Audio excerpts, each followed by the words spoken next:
Imagine a hero, right? Like an eternal champion who watches over everything, man. He sees humanity totally fading out. Not from war, but unfair. Early deaths, seriously. So, he uses his last bit of power to grab 9 souls from death's doorstep, you know. Each one could seriously change history, if only given another chance to live again. Only one gets to come back, though. The others? Well, they go back to their fate, dude. They just pop up in this super bright blue light, a mix of old school and future folks. Jonathan Blade, a bounty hunter from 2030, showed up first, looking rough. He totally carries the weight of a virus he just couldn't stop. That's pretty heavy. Shadow Yamato, a betrayed assassin from 1993, appeared silently, like death. Larson Tyler, a slick cat burglar from the 1920s, sought a second chance now. Midnight, a biochemist mutant from Vietnam, bowed, carrying heavy guilt on his shoulders. R.A.X. Coswell, a robot from 2345, sparked with pure anger. Xavier Pendragon, wrongly accused in Salem, stood strong, eyes blazing with a fiery passion. Then there was Slash, a prehistoric hunter, killed by his own fear. Man, that's just deep. Trident, an Atlantean gladiator, a symbol from a lost past, also appeared in the arena. But Jetta Maxx, totally elegant and fierce, looked up, kinda defying the very gods themselves. Jetta, a Russian princess, always marched to her own beat. A true rebel, for sure. Dude.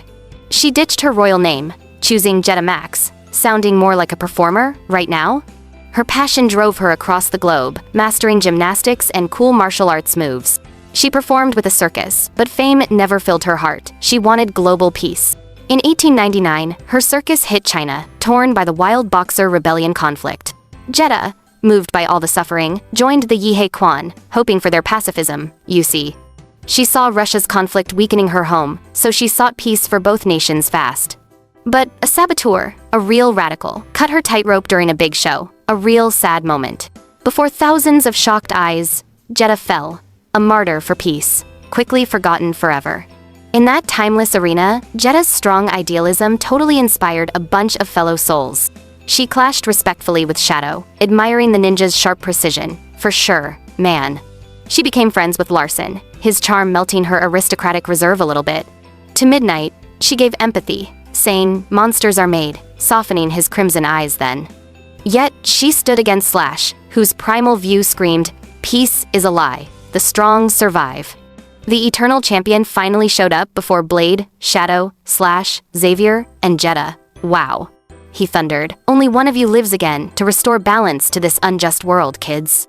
Each soul then wondered what balance truly meant for their own messed up lives. For real. Jetta just wanted peace, no bloodshed. Her resolve grew super strong through all the trials. She fought Xavier and Blade with grace, disarming them without any lethal moves. Always cool. Her goal was always conviction, never destruction, showing her true colors. That's just her. In the semifinals, she faced Shadow Yamato, a spy of peace versus an assassin of truth, though. Their duel was fierce and beautiful, but Shadow hesitated, holding back a fatal strike. See? Jetta smiled, whispering, "Maybe peace starts with holding back a little bit, don't you think?" Shadow totally bowed in respect then. Just like that, she gracefully yielded the whole fight. Jetta's final opponent was Slash, the raw, primitive hunter. Chaos versus pure grace. Man.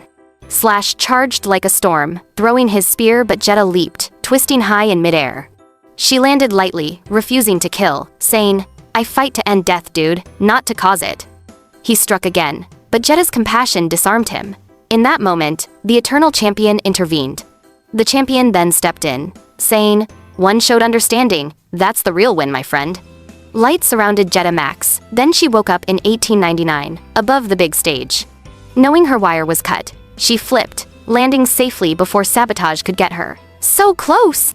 Chinese officials then seized the fleeing saboteur, opening talks, avoiding total war entirely. What did you think of Jetta's wild adventure, saving the world and all that jazz, huh? Drop a comment, like this story, then share it and subscribe for more amazing stuff, yeah?